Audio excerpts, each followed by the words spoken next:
Welcome to How to Belong, the podcast that delves into the human quest to find a sense of belonging in what can often feel like a lonely world. Join us as we talk to guests who've navigated their own unique paths, what we like to call their hero journeys, from feeling like they don't fit in, to the profound realisation that true belonging can only ever be found from within. I'm Naomi E. Lloyd, and this is the How to Belong podcast. Hello and welcome back to another episode of How to Belong, the podcast where we explore the many ways we find connection, whether that's to ourselves, to others, and of course to the world around us. Today, what a brilliant guest we've got for you today. I'm absolutely thrilled to bring to you Naomi Stonier. I love the fact that she shares the same first name with me. I don't meet many Naomis. It's a silly thing to get excited about. But beyond that, much more importantly, Naomi is an excellent coach who is really dedicating her life's work to helping people create that sense of belonging in, well, their most important relationships. So I think what's going to be really exciting about this is that Naomi's a very warm and open person. It's weird. I think I'm talking about myself. I'm talking about the other Naomi. But her journey is one of it's a transformation, moving from sort of struggle and frustration in her own relationships to finding a place of harmony and empowerment, which is inspiring. And I want to know all about it. And she's really helping other people to do the same. So without further ado, Naomi, welcome to the How to Belong podcast. Thank you so much for having me. Was that intro okay? Was that? Yeah, it was amazing.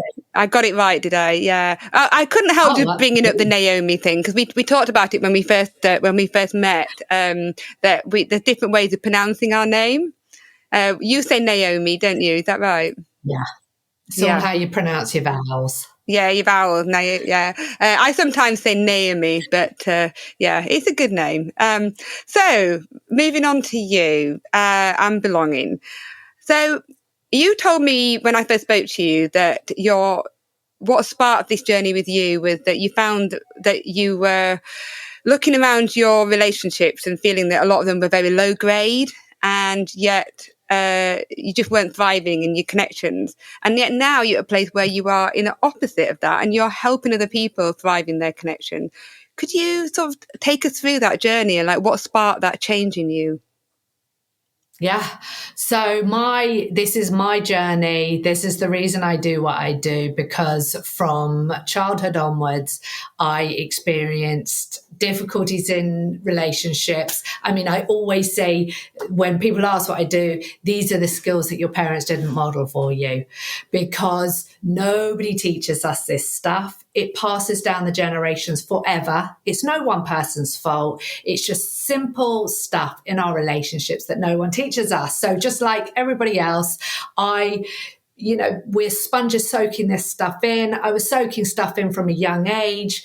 I wasn't aware of it. And as I grew and moved into adulthood, what we don't understand, we repeat.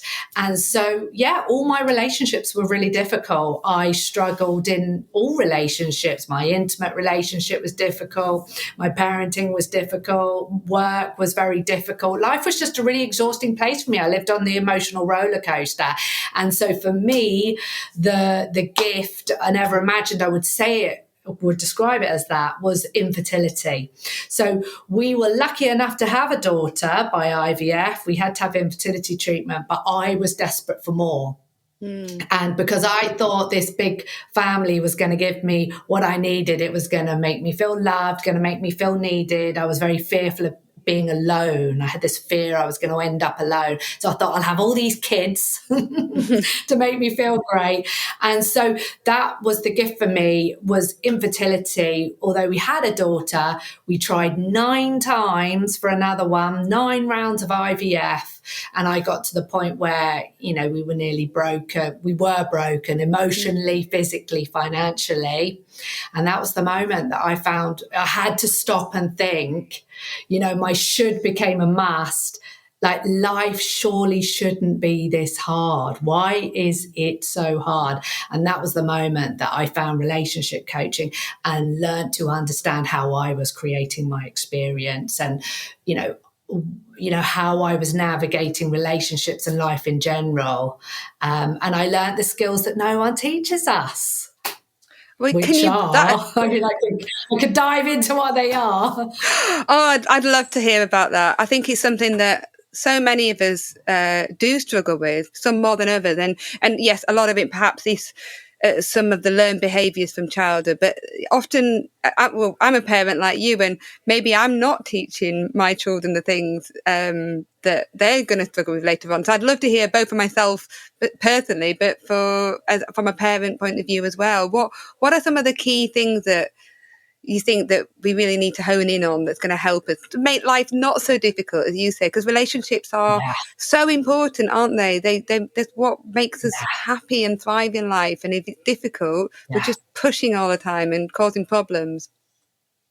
Well, they're they're the foundation of everything, our personal relationships. Strong quality relationships are one of the keys to success, happiness, and fulfillment. But no one teaches us how to do them. We get training in every other area of life, but our personal relationships, we don't get training. And just the simple understanding how emotions are created, understanding what emotions are, how to be in awareness of your emotions, and how that shows up in your relationships. The intimate relationships, for example, it's the most intense relationship that we have, and it's the place where everything comes up. And what we don't understand is when we are emotionally flooded, we stop communicating effectively. We stop being able to process information effectively, and also the stress and pressure of life, how that plays out in our intimate relationships. So it's the simple skills of understanding and being aware and crucially being able to articulate your emotions. These are practical skills that you can learn, and nobody teaches them to us. They're simple to learn and not always easy, but they are simple. And when you consistently use them in your relationships, you are able to process, be aware of and process stress and misunderstanding on a day-to-day basis to prevent build-up.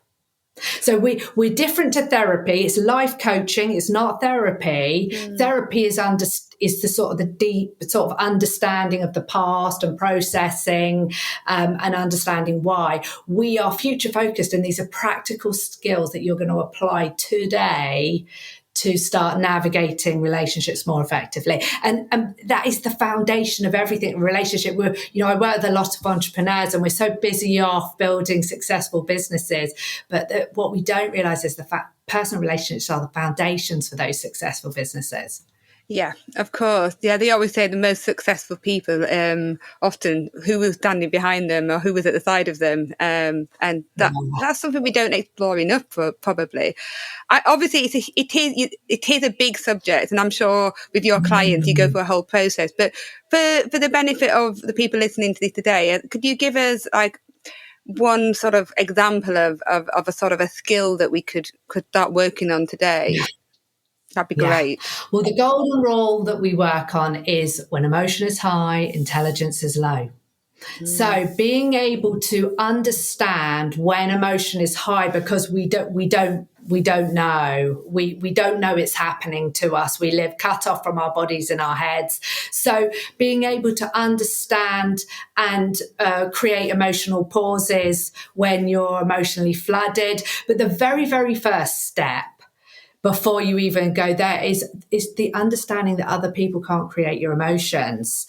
And the caveat with that is that then doesn't mean that you have to put up with all sorts of terrible behavior, because, this person can't create my emotions, so I shouldn't be feeling upset or sad. But no, when you understand, or when you just accept the fact that other people can't create your emotions, it gets your attention on the one place you can control, which is yourself.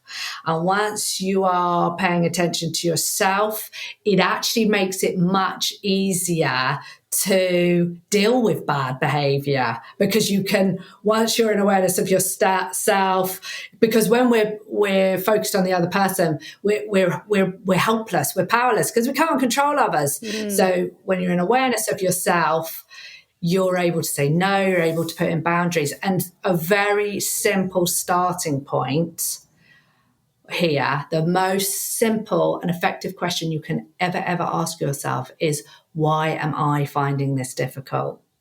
Yeah. If you only ask, it's all about the questions we ask. So instead of, because you ask the right questions, and it will set you free. It will get you down the right path you need to go on. The wrong question is, why are they doing this to me? Why are they being so nasty? Why do they always do this? That's going to give you terrible answers. But the right question is, why am I finding this difficult? And then once you know that, then you get to choose. You get to choose. Then you create choice. And, if I don't like this, or I don't want to do this, then, sometimes we're never going to take the choice of saying no or not doing what the person wants to do, but it's just acknowledging that choice. And you do that when you're focused on what you can control, which is your thoughts and feelings, your responses and reactions. I can really see where which road you're taking it down. Then it sounds like a much healthier road, and one, because it's lack of control often, isn't it, that makes people feel like that, like you said, almost the intelligence switches off and all the emotions take over. When you describe that, I was sort of picturing a situation where you might be in a room and somebody walks in. It could be a new person, and it doesn't happen often in life, but I'm sure most of us experience this. Every now and again, there's some clash there, and you don't know why. And I wonder if it's because it's not necessarily that person. There's something there that is triggering you, and so the question that you said is, ask why this is bothering you, or what they're saying, or what they represent. Would you agree with that? Yeah, I mean, it's always good to get curious about reactions. A good monitor of what's happening to us is, if the reaction is out of proportion to the moment in front of you, it's probably something to do with your past. But yeah, you're right. When you can sit with, why am I finding this difficult, you will be able to break down the experience. And sometimes you might find, okay, it's because of something I'm thinking and feeling, and I can choose to think and feel differently. But it may also be something that you're not okay with that somebody else is doing, and then you can choose how to respond to it. But if we've just decided, they looked at me funny, they've given me a dirty look, they've made me feel like this, then we're powerless, because we can't control how other people interact with us. And when other people need to behave in a certain way for us to feel okay, life is a very difficult place. For me, I was at the mercy of other people. I lived at the mercy of other people because I believed they were creating my experience. And once I was able to get into awareness of the emotional patterns I was running, it actually made me much more confident and much more able to stand up for myself, say no, make choices about what I did want to and not want to do. It's completely the contrary.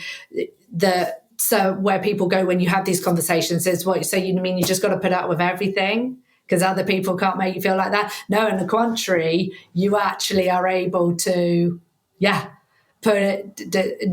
put up with stuff. Yeah. But it's done from a much more effective place.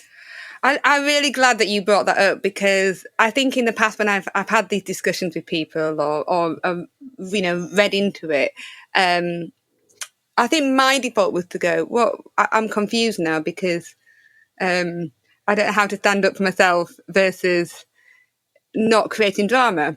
And I think that can be a conflict. Yes. But the way you described it, you've actually described it in a really easy to understand and just a much calmer way. Do you? I've always talk about when I'm talking about obviously podcast is about belonging.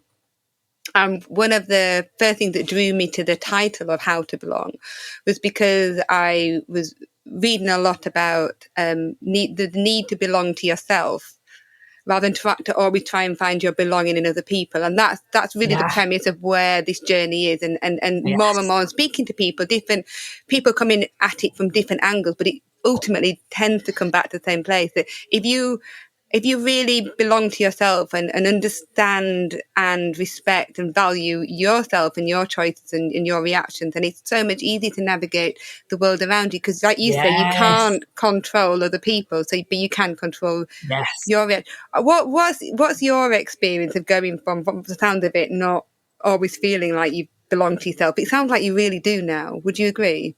Yeah. Well, yeah. I mean, we know the answer to this. I'm sure every single person coming onto your podcast says the same thing.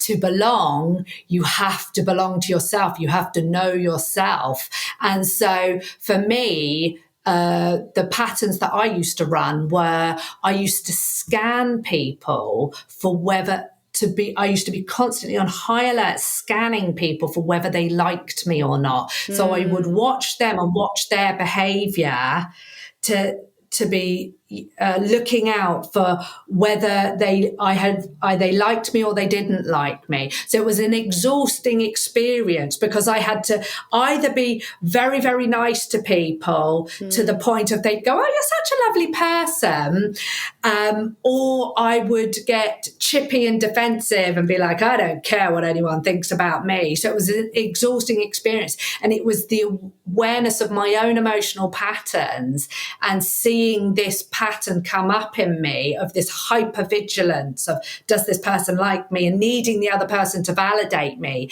that I was able to become aware of it, question it, and then just start nipping it in the bud. It was a form of social anxiety, and it was getting to know myself, getting to be okay in myself, and also normalizing all of this.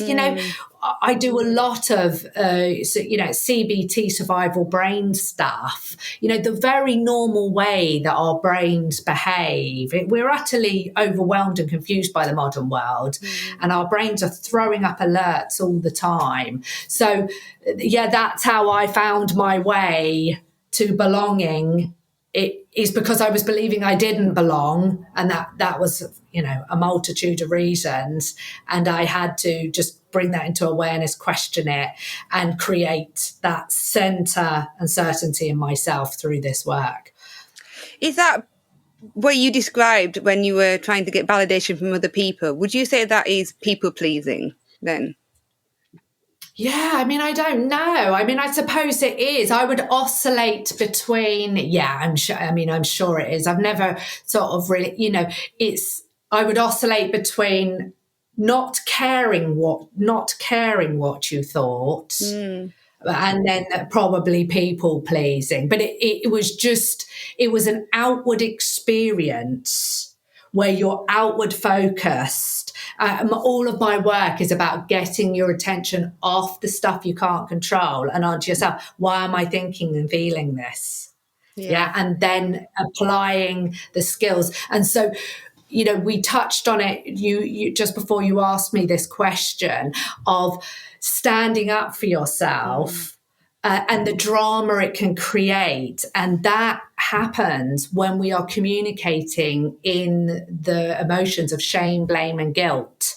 So when I take accountability for the patterns I'm running, where I think you don't like me, when I take accountability for that, I articulate my experience in a very different way.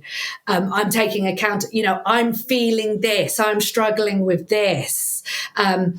This is what I'm telling myself. Is that correct? I'm feeling this. I don't know if it's right or not. And then, standing up for yourself, speaking your mind in that way has a very different response to you just gave me a dirty look and you don't rate my work and, that sort of thing. Yeah, there's different ways around it. I love everything you're saying, and my mind is racing. Like, where do we go? Because it's such a big topic. I don't want to skip over what you mentioned right at the beginning, though, because it's hugely important, and it clearly was a fork in the road for you that sent you in a brilliant direction, even if it came from a painful place. But you mentioned 9 attempts of IVF. I mean, that is an arduous journey for anybody to go through. So I'm so sorry you had to go through that. But applaud you and inspired by the fact that you've turned that into something so positive for yourself and your family and other people, which is one of the massive reasons why I wanted to talk to you today, because very much drawn to people that can share these stories with us.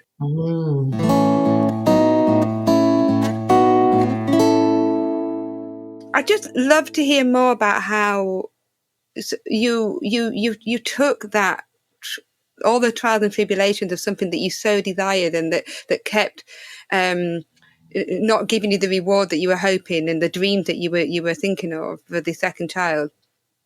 How did you get to that? How did you get to that point where you just went, no, enough? I'm going to have to rethink everything, like complete reset. Was it just?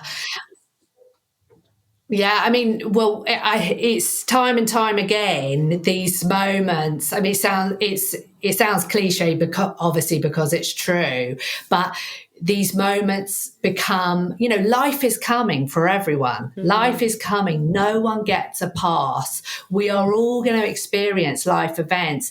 And it's at that moment, the meaning you choose to give. And so for me, and so we all know there's stuff we should work on, but we shove it under the carpet and we are managing our emotions. We're all over drinking, overspending, overeating, over scrolling on socials to manage our emotions and shoving it all under the carpet. And so, that moment when I just finally ran out of physically couldn't keep going, financially couldn't keep going, that was the moment when my should became a must. And that is the gift of the moment. And that was when I was compelled into action. So, I get people, not always, but often in crisis, coming on, working with me, coming into sessions, and we are able to, we have only 2 choices when the life events hit. We suffer or we learn. You've got 2 options. You can stay stuck suffering or you can choose to learn from it. And the choosing to learn is a way out of suffering. It's quality suffering. You're going to learn, you're going to take something from it. And I can truly say now that I am just so grateful that I didn't get to have any more children. I always say, I'm now a great mum of 1 instead of a terrible mum of 5, because I would have taken all of that, all those unhelpful patterns. I wouldn't have this information that I have now. So yeah, it was just, will reach finally the end of the road where your strategy for coping with life just does not work anymore. And you finally, I always say to people, they come on the calls and they say, but this is what I'm like and this is the way I've been doing it. And I always say, well, how's that working out for you? Yeah. And they always just say, it's terrible. And I say, well, should we try a different way? Should we try something new? Yeah. Yeah. And it's only working with a professional that you could do it. It was that moment when I jumped in to paying someone. We are not taught to invest in ourselves. Paying someone, that's how painful that was. I got to that amount of pain that I was willing to pay to get help, because on your own, it's all a Google click away, but we don't implement. There's no leverage. And then paying and then working with someone who knew how to create the results I wanted. That's the moment it clicked. So yeah, very grateful for that experience. I never imagined I would say that. No, I'm sure you didn't. When you were in the thick of it, you were probably, all the financial troubles and the emotional turmoil. You must have been thinking that, I don't know how to get out of this. But we tend to talk about that rock bottom, and it sounds a bit like that was your rock bottom. And I think it was J.K. Rowling who said the rock bottom became the foundation from which she built her new life. And that's, you're almost, yeah, absolutely.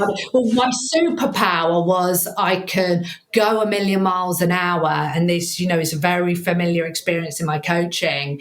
I kept all the plates spinning, but my superpower, when your strength gets too strong, it becomes your weakness. So I could keep going through, I had the determination and drive and tenacity to keep going through all these cycles of IVF, but that actually turned out to be, very damaging to me. So once that, I'm constantly with people in our coaching course, redirecting your superpower, because when it's working for you, then it becomes, I've fueled my superpower into building a business, helping people, instead of fueling it into, chasing things that I thought would make me feel better, when the answer was obviously inside of you. You told me when we first spoke, and it stuck with me, I've been thinking about it for the last few days, that you had a complete reset as well, actually, not just in your thinking and in your work, but in everything. And you moved to Italy with your husband. Could you tell us a bit more about that? Because I think that's fascinating. I'd love to hear more. Yeah. Well, once I learnt how I was creating my emotions, and I started to understand how I was creating my experience, and I started to, the great news is, if you're creating all the emotions and the experiences you don't want, the flip side is also true. You can create the thoughts, feelings, and actions that you do want. So once I got back in control of my own experience and started choosing how I wanted to experience life, the confidence flooded in, and the result of me doing the work, no one else got coached. I was the only one to get coached, but the mirroring effect of me changing how I was thinking and feeling, and changing how I was responding and reacting, that mirroring effect that my husband performed, it completely transformed our relationship. So I always tell people it only takes one person to improve a relationship. So once I started doing this work, it created space for him to mirror me. And the confidence and energy that you experience when you learn how to stop spinning in disempowering emotions. It's very exhausting. It's very time consuming. When you stop doing all of that, you have a lot more time and energy. And when my husband and I healed our relationship, just by going first and he followed, we had a super strong partnership. And then again, that creates a lot more confidence for you. So with this strong partner, we're totally aligned. We're totally on the same page. I've got all this time and energy. I'm just feeling like possible, anything's possible. We can do anything. You start to think, and you start to just behave in a very different way. And it, setting goals, that's another thing. No one sets goals, and we started setting goals, and it just was very simple. It became very simple to just create this goal of moving to Italy. And one thing that happened is we started spending a lot less money. So previously we had to spend a lot of money to try and feel okay. So there's lots of eating, drinking, you've got to have nice clothes, you've got to have all these things to feel good. And once we started learning how to feel okay in ourselves without needing anything else, one of the results, we spent a lot less money. So we, ultimately we left our jobs, we rented out our home in London, and we moved to Italy. And But one of the ways that was created, that result, is our income halved overnight, but it just didn't matter. We did not need all these things, and we started living for experiences instead of things. And so it just became very simple to create this result. So, it was just so much more simple than we thought. Which It absolutely has left me just spellbound by it, because you hear about these stories, but to actually speak to somebody directly about it in the way you are, it's really made me think. Because I think you said to me as well, before you'd have to have like the all-inclusive in the Maldives type holiday to make it feel like, Yes. and now you don't necessarily feel that way about it. That's not the experience you're aspiring for. I mean, we have that lifestyle, but it takes so much less than you think. So, for instance, my husband left a great job. He left a very well paid, secure job, and he went self-employed, doing the same thing, but for himself. So, that took a lot of courage. Yeah. So learning to be okay with discomfort. The quality of your life is determined by how much uncertainty you can comfortably withstand.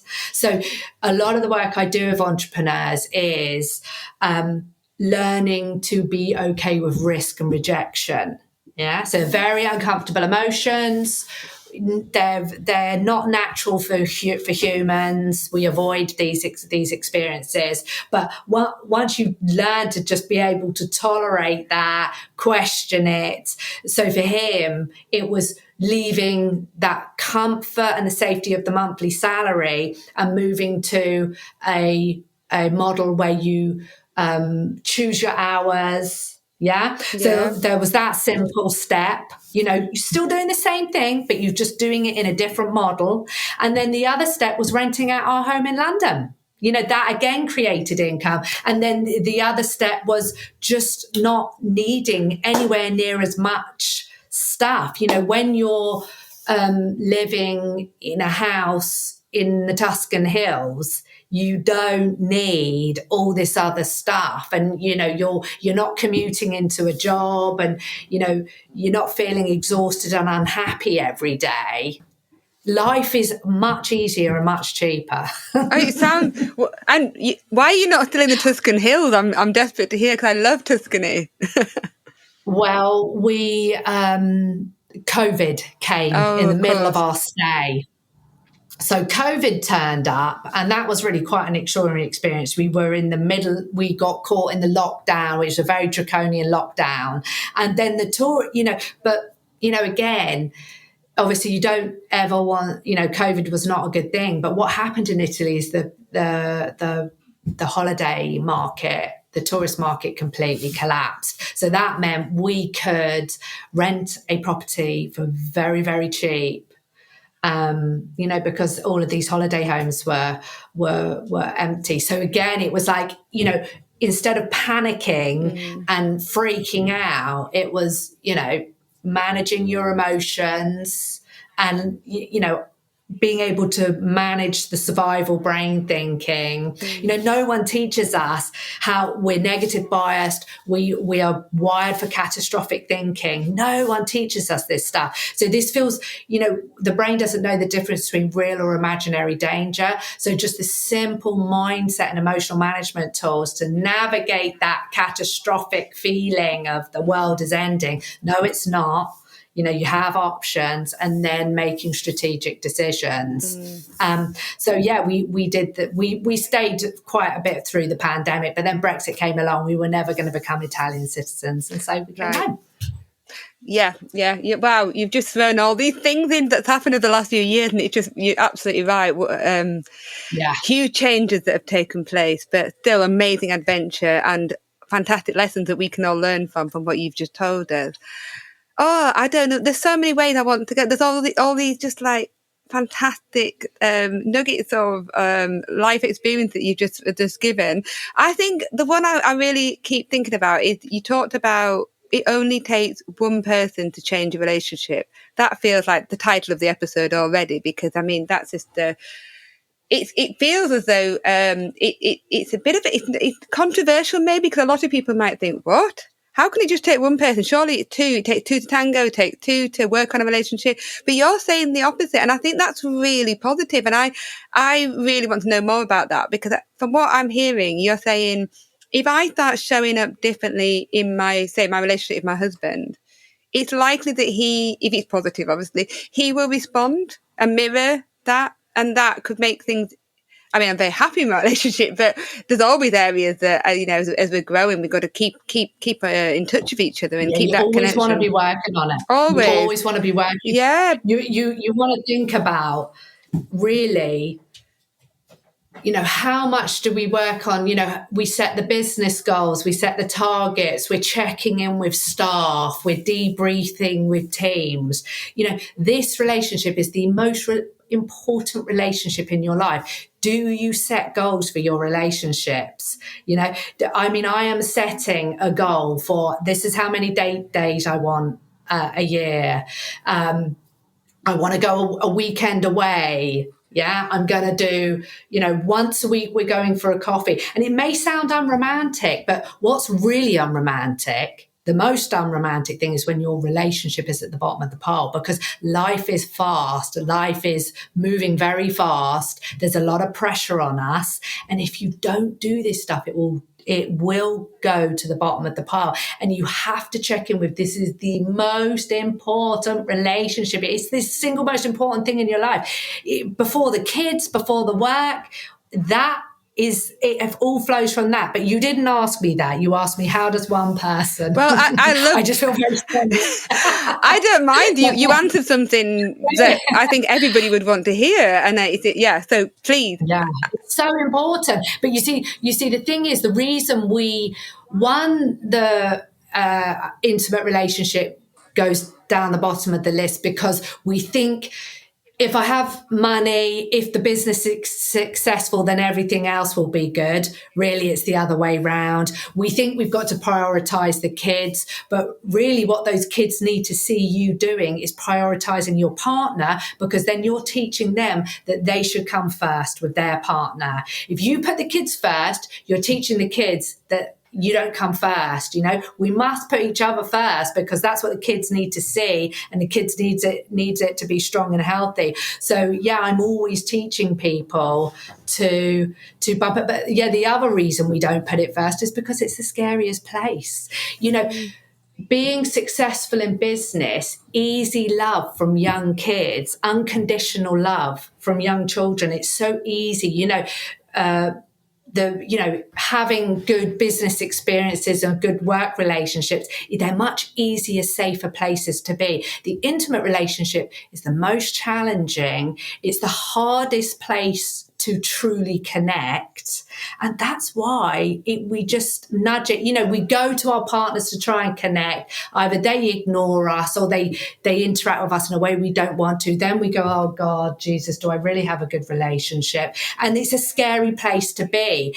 But if you fight for that connection, it's the place of the biggest rewards. If you're willing to struggle, figure it out, try again, go again, insist on figuring it out and getting connected and staying connected long term, it is the place of the biggest rewards. The biggest rewards are possible in our intimate relationship. So that's why we don't. We should talk about this more, really, in general, because we're recording this in January. It's another podcast. Yeah, absolutely. I mean, we're recording this in January 2025, and I've never seen this before, but I noticed on LinkedIn, I think it was, that somebody had put out the fact that I think it's the 4th of January is Divorce Day. And that's the day that is the day that's known as Divorce Day. It's the most popular day for, say, divorce petition to be put into solicitors. And if you look at a lot of news coming out, it just seems to be that an awful lot of celebrities have announced their split. Really? Yeah, well, yeah. That industry is just the craziest place. Oh gosh, hardest place to maintain a relationship in that industry. But yeah, to be honest, it's a year-round thing. I see, it's year-round, and it's year-round that people want to fight for their relationships. Of course. I have people coming into these calls wanting to fight for their relationships. And the positive thing I'm getting from that you're saying that if one person is fighting, and there's a much higher chance of the relationship working, because hopefully them being the one that prepared to put the fight forward means the other person hopefully will mirror that. Not always, but Well, back to your original question, how does one person work on a relationship? And here is a secret that nobody tells us. It only takes one person coming into awareness and questioning and changing what they're thinking and feeling, how they're responding and reacting for the dynamic to completely change. So you're absolutely right. It takes two to tango.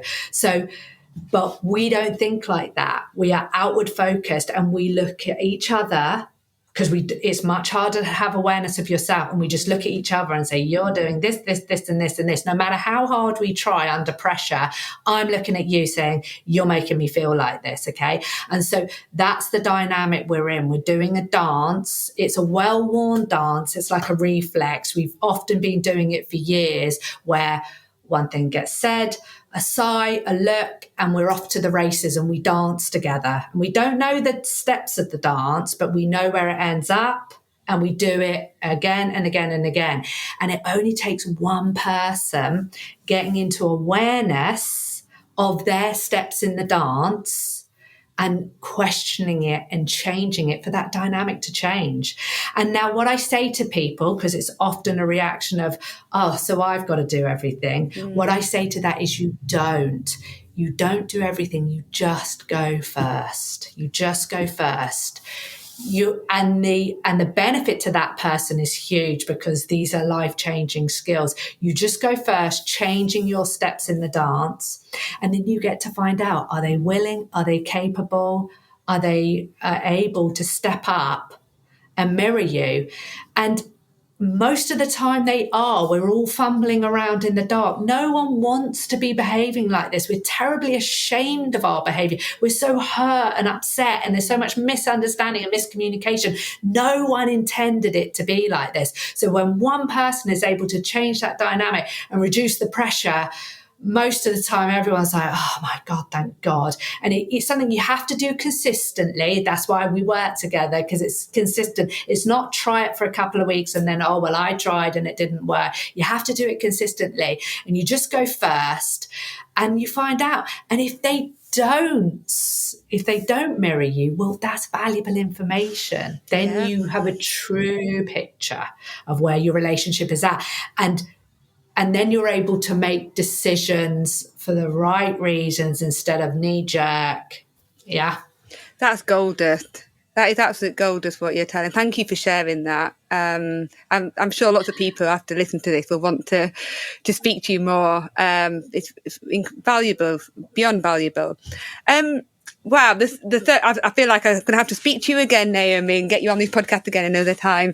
But for now, I think I'd like to just ask one more question, and it's probably one that you've already kind of answered, but I'd just love to see your overall thoughts on if you could give one bit of advice about how people find that belonging in themselves.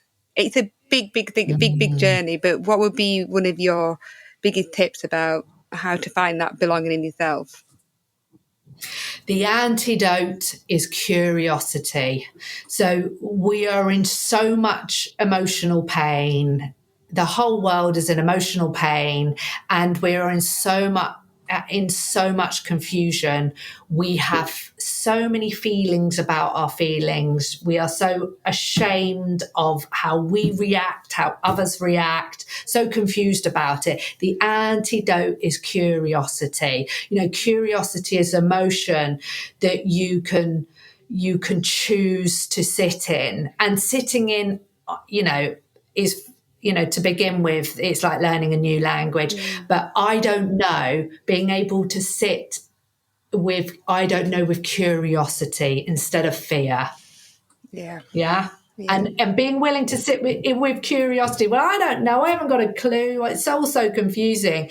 Being able to sit with that, with curiosity, you'd be amazed at what will come up for you, the answers you'll get. Oh, amazing. Thank you. Thank you. Where can people find you? Where's the easiest place to find you? And I can... They can find me at naomistonier.com. So on my website, you'll be able to find out more about me, and you'll be able to book a free call with me. I do a free consultation call with everybody. We take a look at where you are now in your relationship, where you want to be in the relationship, and how coaching with me can bridge the gap between the two. So go to naomistonier.com and check me out, read my reviews, and book in a call with me, and let's chat. Oh, wonderful. I'll put all of that in the show notes. And just a huge thank you from me. I found it incredibly inspiring just speaking to you. You're such a warm person, and your confidence, it shines through on you, and I feel like I'm hopefully trying to mirror that back and take your Well, you advice. absolutely have. You're such a generous interviewer. It's been so easy to talk to you, and I really appreciate you having me on the call. Oh, wonderful. Well, thank you. And we'll check out Naomi Stonier. I'll put it in the show notes. And until the next episode, thank you. That's the end of another episode of How to Belong.